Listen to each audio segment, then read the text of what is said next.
Welcome to Digra, India. Hello and welcome everyone to our bi-weekly Game Studies India Adda podcast series. In this podcast series, we talk to video game developers, scholars, and personalities working in Indian context about their first encounter with video games and their work. I am really happy to say that today we have with us Armaan Sandhu of Frostwood Interactive.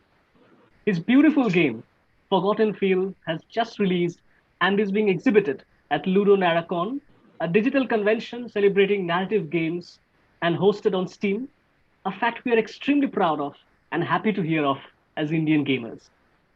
The studio also won the Best Upcoming Game Award at the Indian Game Developer Conference last year for Forgotten Fields. We here at Game Studies India Adda, a consortium of game studies scholars and game enthusiasts, have been fortunate to have previously hosted talks on narratology and games, and we are really happy to have Armaan here with us for our podcast today. I am Shovik and have with me today Orithro, a fellow gamer of Game Studies India Adda, and we are excited to finally have a chat with Armaan. So, a hearty welcome to you, Armaan. Hi, really happy to be here. Thanks for having me. Right. Armaan, in this podcast series we are conducting, we are very much interested in learning about our guests' first experiences of gaming.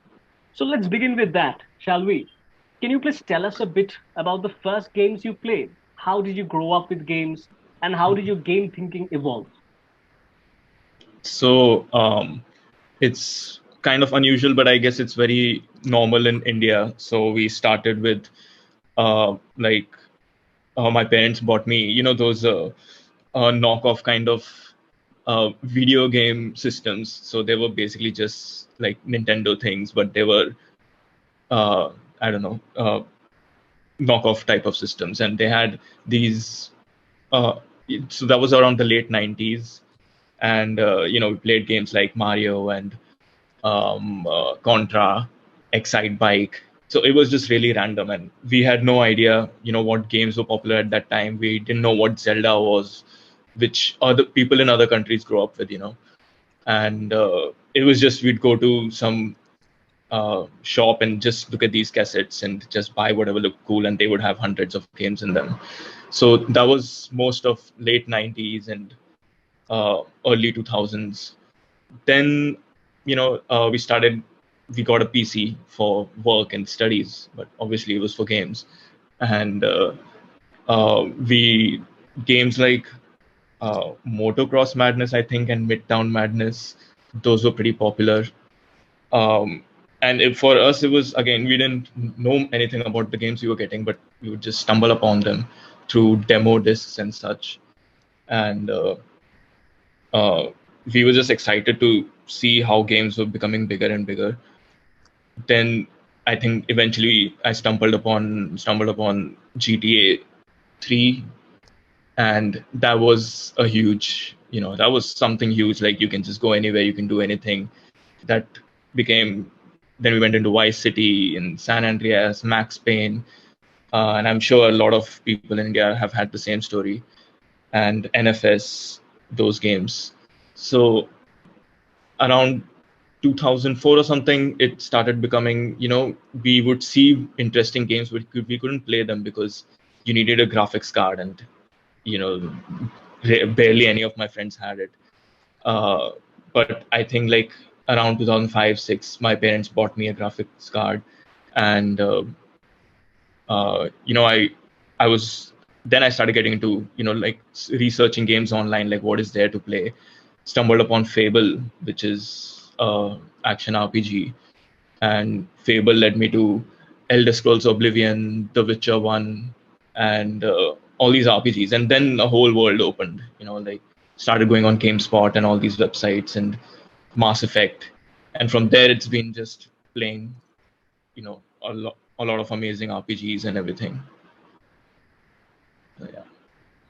So, since you mentioned Fable and also RPGs, I was thinking that what genre or what kinds of games do you love to play? What are your favorite genre or kinds of games that you love? Yeah, so as you said, it would be RPGs and Western RPGs mostly.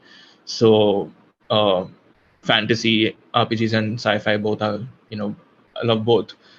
But yeah, anything like Fable or Witcher or Oblivion, Elder Scrolls, all that stuff. I mean, But why RPG specifically over anything else? I think the first experience I had with those, exploration to be able to go anywhere and to sort of feel like, I guess, immersion. So you just feel you're immersed in another world, and RPGs do that the best because there is so much to do, and you can have your own house, you can make relationships, you can see how to customize your character. So a lot of that. But I mean, these are things that we happen on live sims too. So there is. Would you say the storyline factor of RPGs matter? Push Yeah. you, or maybe you don't have any experience with live sims. That is why you all. No, 100%. Story is very important, and that is one of the reasons I loved Fable, because it is very cinematic, and the story and the music and the cutscenes. So I didn't mention that, but yeah, that's one of the biggest reasons and one of the things I love in games the most. I did play Sims 2 as well when I was a kid, and I loved that. But after a while, it gets a bit aimless because there's no story. But with RPGs, you start a long epic story and you finish it, so it's much more satisfying. So, what was your inspiration behind game development? What inspired you to become a game developer? So I had an interest in films. Actually, like since when I was a kid, I wanted to be into games because I love playing games and I just wanted to be involved in the industry. But when I was in school and everything, there was no industry in India, so I had to kind of give up on that. And while studying architecture, I got into films and all the cinematic stuff and storytelling, all those things. I tried that for a while, but I didn't enjoy the process. I didn't really like the industry either, and I went back to architecture for a while. And by this time, games, indie games became a thing, and you didn't need an industry wherever you lived, so you could just make a game on your own. And uh, I like making. I was interested in filmmaking, so that could also come into games. So I could tell stories through games and make them cinematic. So that was kind of the best possible thing for me. Right. So, Arman, so I was just checking out your Kickstarter page regarding Forgotten Fields, and I was very fascinated by the description that you wrote over there, especially regarding your inspiration, since we are talking about inspiration to begin with. So you talked about the fact that how the whole inspiration for Forgotten Fields sort of came out of struggling through a writer's block. This is a problem which many artists have been confronting for the past year because of the sheer overload of traumatic news that digitalia in this COVID-19 pandemic has forced upon us. Right. So, Yeah. as a game developer, what impact or influence would you say the pandemic has had on your thinking while making the game? I mean, I, for one, already feel quite nostalgic looking at the game, thinking about the times when I could wander around so freely. So I was just wondering, what would you say? Yeah. So the the game was already kind of the idea was finalized, and I was halfway through developing it by the time all of this happened. So it is kind of a coincidence that the game is about wandering outside and freely roaming around and everything, and that is something you can't do now. So yeah, like around March or something, 2020, the game was already half made, you can say, and so it didn't have an impact that way, but it was it was kind of the only thing keeping me occupied throughout lockdown and everything. At least I had this game to work on, and these kind of landscapes to make. It was a nice release, and uh, yeah, but being uh, lockdown and all those kind of things, it did make it kind of difficult because only in a sort of a mental or boredom kind of way, like there was nothing else to do, and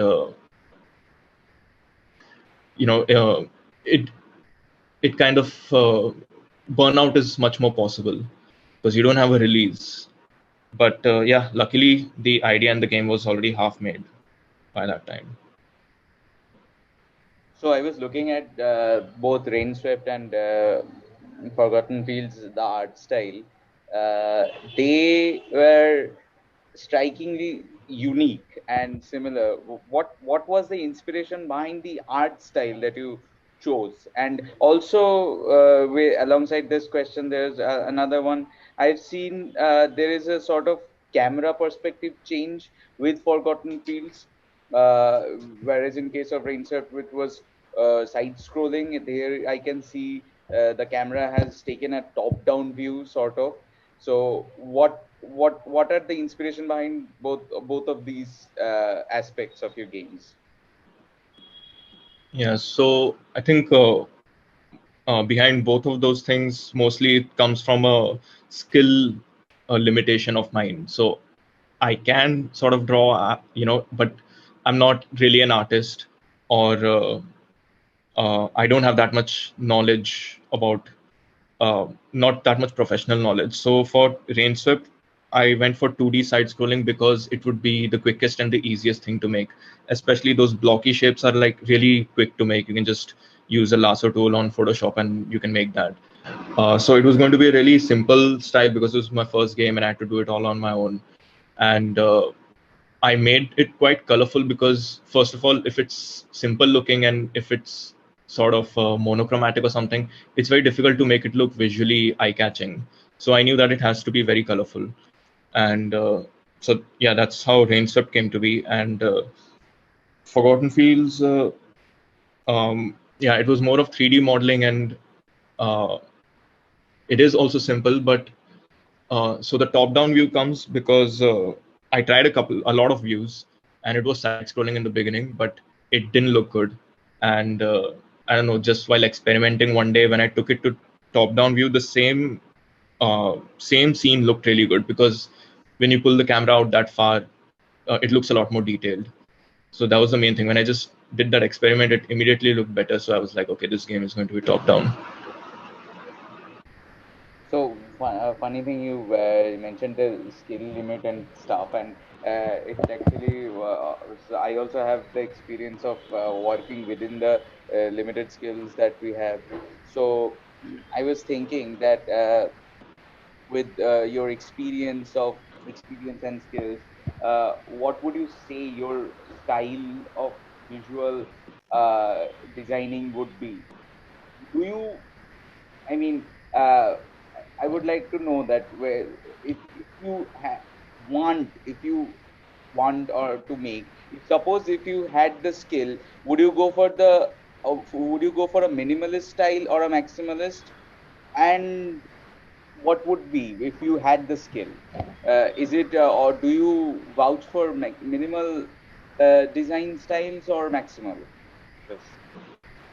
I think I'm like if the skill and team size or anything wasn't a problem, it all depends on project to project and experimenting. I come across a lot of very interesting looking games on Twitter and stuff, but I don't know how to make those. So it's just like in the thinking up stage, I would probably try out a lot of things, and even realistic, um, that would be fine.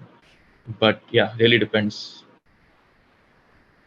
Okay, so another thing was the music, and I really loved listening to the soundtrack of both of the games.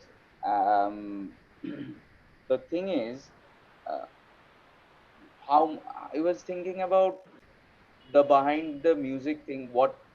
Uh, I mean, was it your idea of doing this simplistic kind of because the music also has a simplistic kind of feel to it and a simplistic kind of charm to it, which actually leads into very well leads into the uh, sort of darker themes of your games.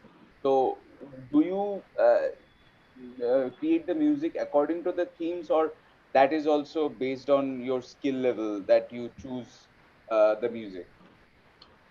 So it music is completely not based on me because my level, because it's made composed by um, someone else. It's composed by Mikhalski.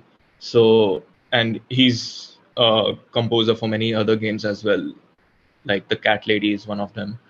So it's completely uh, based on the kind of music I think will fit the scene in a movie kind of way.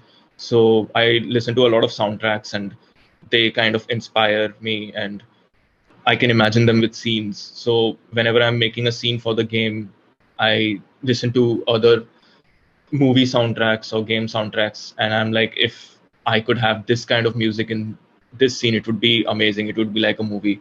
So I tell the same thing to the composer, and I give him like 2 3 references of 2 3 videos, and I describe the scene to him, and he makes something based on that.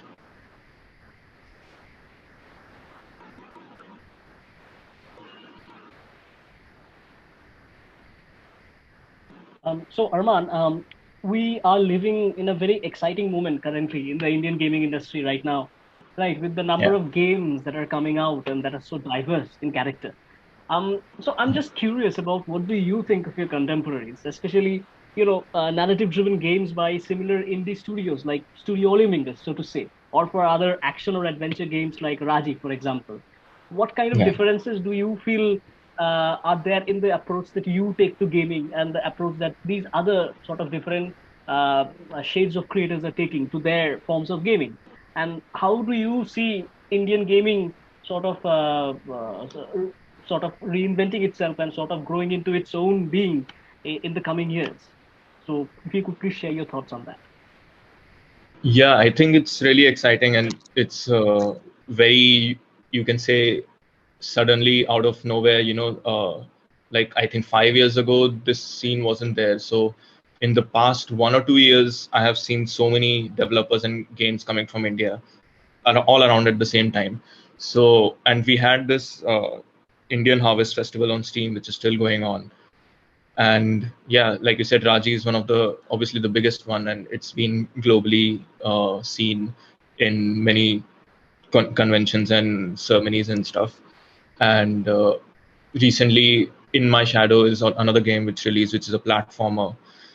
Um, Narrative wise, I can't recall at the moment, but obviously these games that I mentioned, they also have a focus on narrative, and it's different from what was games were being made in India, but there were a lot of mobile games or casual games or outsourced things. So yeah, this is really good to see, because this is like actual proper indie games with passion and a lot of thought put behind them. And yeah, the Palace on the Hill is another one, which is very it looks very good as well, and it's very India. The context is very Indian, and that is interesting to see. That and Raji are like sort of sharing that Indian context with the world, and I think going forward, it's gonna maybe deviate. I mean, we are very influenced, obviously, because we've grown up with Western games, so we will be inspired to create things like that. But yeah, these two games, for instance, have put that Indian spin on it, so we'll see a lot more of that, I think. So you were, I was thinking, you have created these two games, and you also will be creating more. So I was thinking that what sort of themes do you like to incorporate when you are creating games? What sort of themes do you try to create your games around?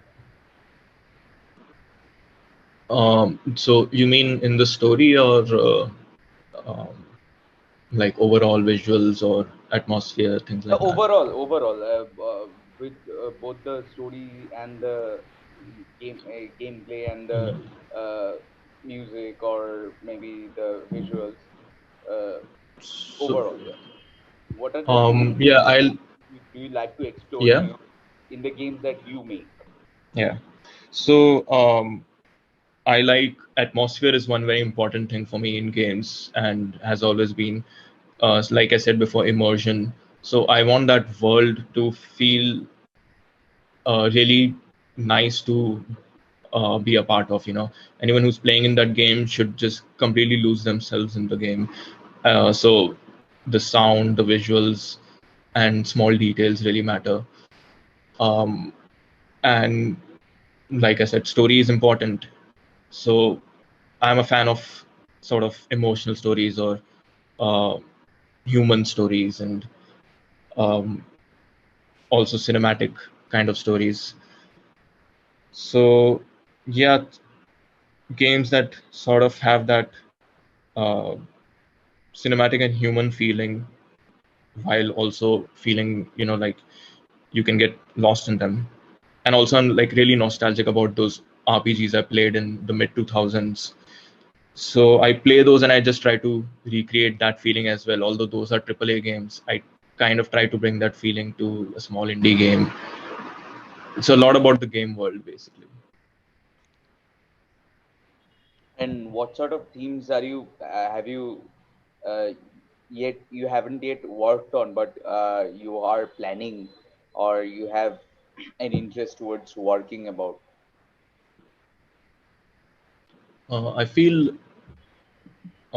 story wise and everything, I have covered a lot of themes that I'm interested in, and I will continue to explore similar themes. Um, but I am interested in getting those games more mechanically complex. Uh, so right now they've been very straightforward narrative games. I want to make them a bit more deeper mechanically. So like decisions mattering or deeper gameplay, basically.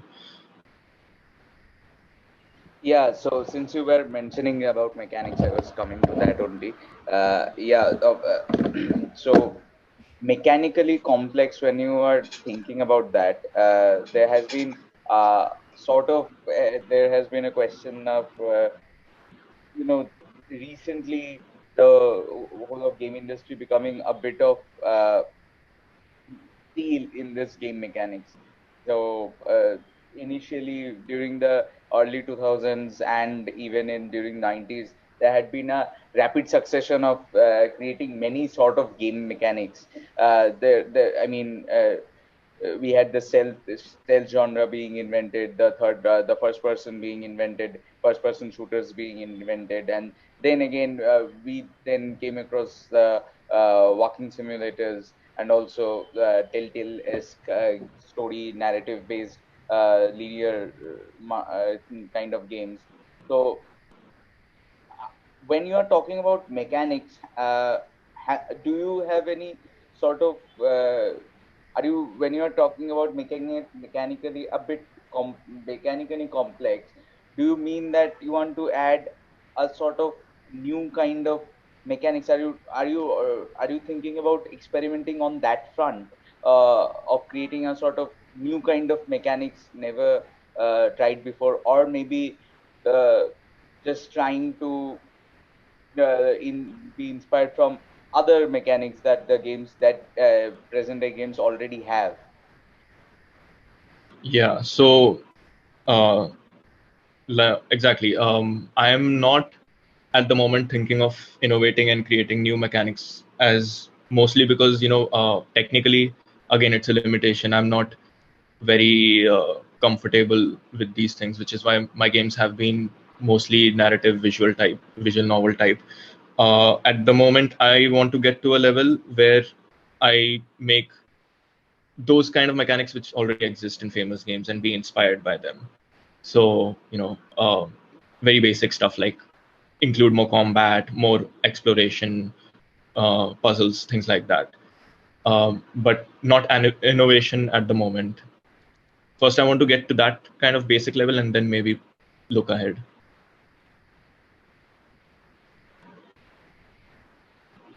Right. So, Arman, while playing Forgotten Fields, I was immediately reminded of the fact that Goa has its own place in the cultural imagination of India, right? Yeah. Heavily influenced by the 21st century idea of Goa as this place of escapism, where you can just disappear off for a while to escape from Indian realities. I confess that I got reminded of Dil Chahta Hai, especially. But the narrative in Forgotten Fields has a very different Goa, more personalized, more in tune with personal histories and the sense of origin. This home that the player returns to, but a home that is always just slipping away. So there's this tension to Goa as a location that I found. I wonder, did you come across anything like that while making the game? And that's why I also wanted to ask, why choose Goa? Yeah, so it's a little difficult for me to see it from that other side because I was born here and I've always lived here. So I hear about the outside perception, but I can never experience it in that way. But yeah, when I do go to other places, I do see like there's a lot of freedom in different ways, and you do escape a lot of realities in that way. And we being here, we do appreciate and love that uh, there's a lot of that positive thing here. Um, but yeah, it's just personal experiences and love for the place. So just traveling around within Goa.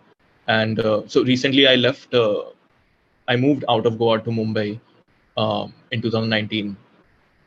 But yeah, I did come back because of the lockdown and everything. But it was around that time when I was making this game, and coming back to Goa from Mumbai in late 2019 is when I thought of placing it in Goa, because that going and coming back, that kind of showed me a contrast, and it just made it more visible how beautiful this place is, and how many emotions I do have, and how much easier it would be, because I was struggling with the block, how much easier it would be to base something in Goa. Like immediately when I thought of that, there was a list of things which I could have which I started thinking of adding into the game.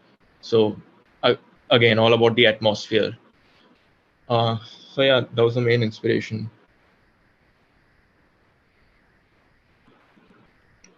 Right. And, so both Oritro and I are actually students of literary theory. And one of the central tenets that we have always sort of learned in classrooms is the fact that modern or postmodern literature, especially, thinks of narratives as something which fundamentally lacks something called an origin. Right. So when you sort of try and go back, try and sort of project back the narrative to a point of starting to where it all started from, you always find that that point of starting always recedes. You just try to catch it, and then it just moves beyond your reach, and continuously go back, and you understand that you can't really plot or impose a particular origin, right? And the very idea Yeah. of how you put down an origin on a narrative is linked to the way in which you make sense of the narrative, right? So would you then agree that while playing Forgotten Fields, uh, people are going to open themselves up to sort of making a very different sense of this finding of an origin, or this working through a particular block, right? Especially people who are in the writing profession themselves. So, do you think that they might come across very different senses of their idea of what it means to go back, return to a home which you can't really return to? A sense which might be very different from what you might have intended while making the game. So I think that's what I wanted to ask you, because you're the game designer, you're the game developer. So at some point, you can be thought of as an origin for the game as such, as an origin for the narrative of the game as such, but the game itself complicates this idea of the origin, right? So that's what I wanted to ask you, that what kind of uh, philosophical influences or any other dramatic or literary influences that you can think about that might have sort of been at work in this understanding of origin, so to speak. So I personally don't know much about this concept, but just to confirm, you mean it's like what the creator intends, it kind of gets distorted, and uh, so eventually when the person reads or plays it, looking back, it's difficult to find like they will draw different conclusions. It's something like that, you mean? Yes, I mean they can also become origins themselves, right? So in a Yeah, way that. and yeah, so basically, and even the creator, like I kind of don't remember what was the original inspirations, and it just keeps on changing and transforming. Yeah. So yeah, what would be the exact question about that? No, I was just, I was just sort of thinking out aloud because sort of playing your game really got me thinking about thinking about the origin of a narrative, so to speak, right? Because over there, Sid, the person who the player sort of plays as, right, is somebody who is going back to his home, which is being sold off. So if Yeah, one can think of the home as a point of origin, uh, but that's being sold off, which means that this point of origin is is receding, right? So he's going back to yeah, his place of childhood memories, which is not going to exist for a long time anymore, right? So which is a place which will not exist anymore. So yeah, he's aware that he's going back to this particular place, a particular representation of himself, a particular idea of himself, which will not exist anymore in the yeah, future, right? And so yeah, that's an idea which I found to have echoes of this of the kind of idea of origin that we deal with in our literary studies or in literary theory, so to speak of. And that's why I wanted to ask you about how you feel about the fact that people might be interpreting the game in a very different sort of sense of an origin from what you might have meant that. For you, it might be a very different order of nostalgia, so to speak of. yeah, But yeah. for other people, yes. So I was just thinking out aloud, and I just wanted to know your thoughts on it.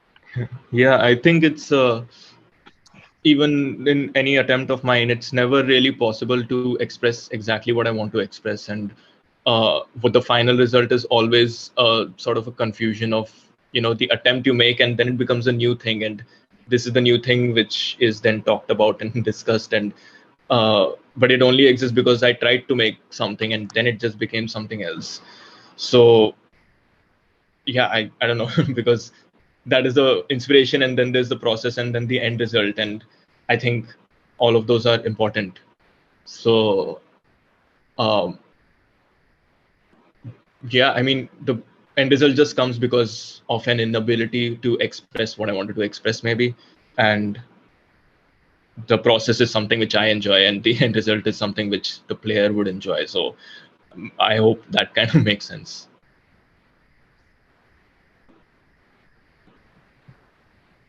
So I was last time I was when I was playing. I have already I didn't play Forgotten Fields yet, but I have played Rain Swept, and I've seen Rain Swept, the narrative slowly unraveling, and as Shobikda already pointed out about the point of origin, there in Rain Swept also there is a sort of a broken and ambivalent point of origin happening with the detective detectives if origin story or backstory, if I want to say, which is also which sometimes informs how the detective has been characterized in the game. So I was thinking about that also, that if the same thing is happening, whether you have whether you have this fascination of working with point of origins uh, in your games, because Rainswept certainly had one, and as Shobik also pointed out, uh, in Forgotten Fields also there is this sort of broken, broke. I wouldn't say broken, but there is a sort of a bit of a chaos with the origin, whether it be the home in Forgotten Fields or the detective's own life Yeah, in yeah. Rainswept. So what leads you? What sort of? I think maybe you have a fascination towards writing, uh, sort of this kind of a broken or something like that. What would be Yeah. the inspiration, or what leads you to write about these? So yeah, I mean, specifically that concept I will have to read about, but from what I do understand, is uh, one is that a story and characters are always made much more interesting, and it's much more easier to write a story when you have that backstory. So even if you don't use it, it is always useful to tie things together thematically. So that is just a very important or useful tool that I always try to use. Something happening, in the backstory. And I am also interested somewhat in psychology, and again, that is very important for writing stories and characters. Uh, and I like it in like seeing things or understanding people through that, through psychology as well in real life. So that is something I'm interested in, and that is something I try putting into games. And in psychology, it's all about a person's history or their backstory, and whether it's past trauma or whether it's just influences. So I try to put that in these stories. Yeah, it's interesting that you mentioned psychology because there are sort of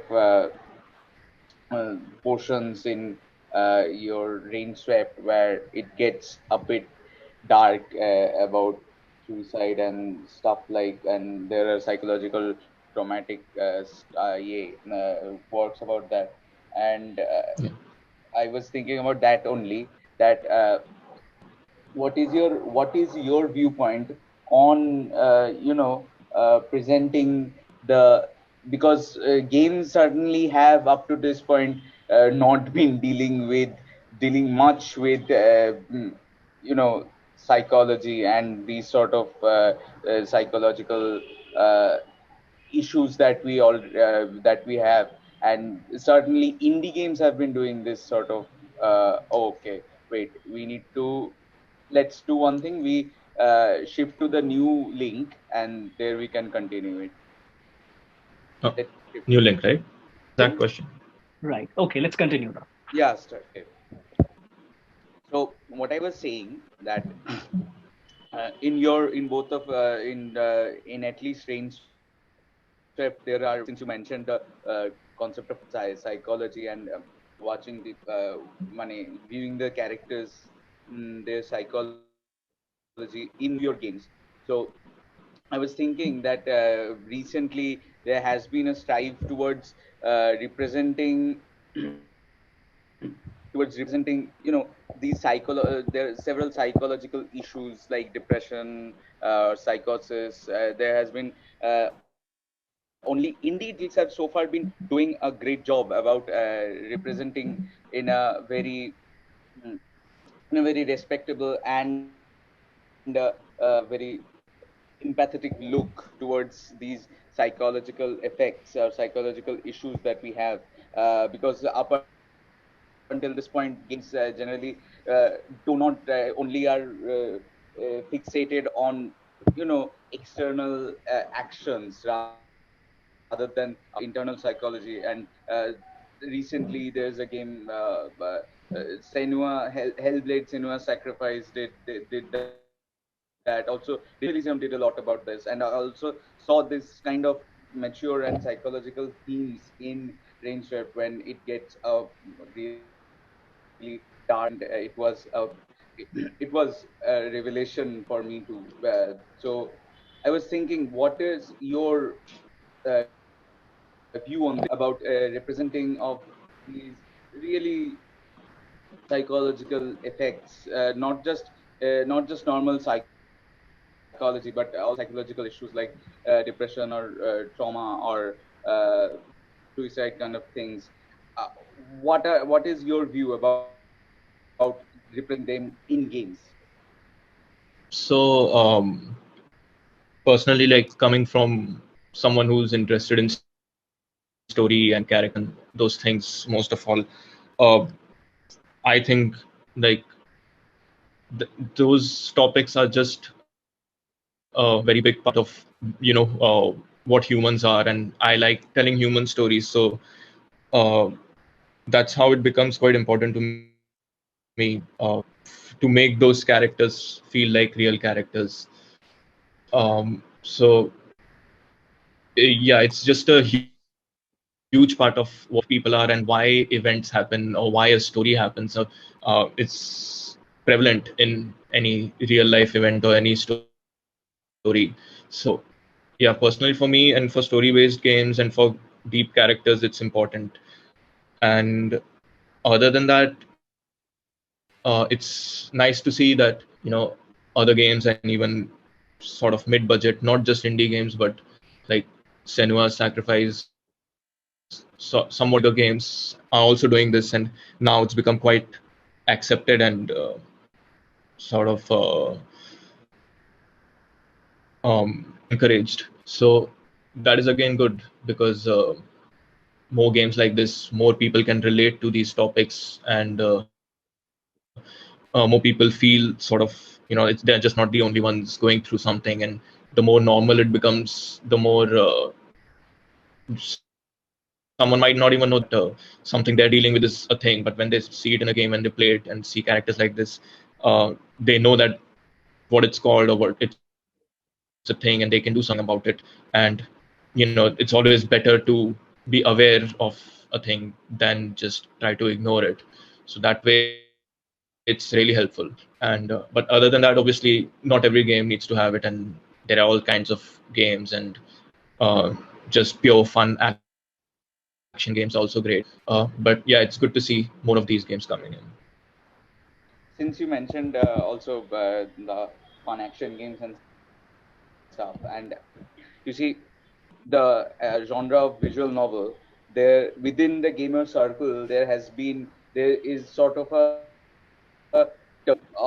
for this exact genre for two genres specifically, interactive fiction and visual novels and walking simulators. So where I have also read I was reading about walking simulators, they are being called that they are sort of queer narratives or the LGBT narratives, LGBT type of storytelling in games. So I was thinking that not the part of I was thinking about the part of being, since these aren't seen as among gamer circles, these interactive fictions, and there is a lot of taboo going on that no, these aren't games, these are the games are only where you can do a lot of actions, and there's a lot of things you can go around doing interactivity. And there's also been a question that how much interactivity does ensure that this specific medium is going to be called a game, and otherwise it's not going to be called a game. So and so I was thinking that how much of it does affect your making of your games, and do you any sort of any sort of things like that, any sort of taboo things like this, or did you have a smooth ride till now?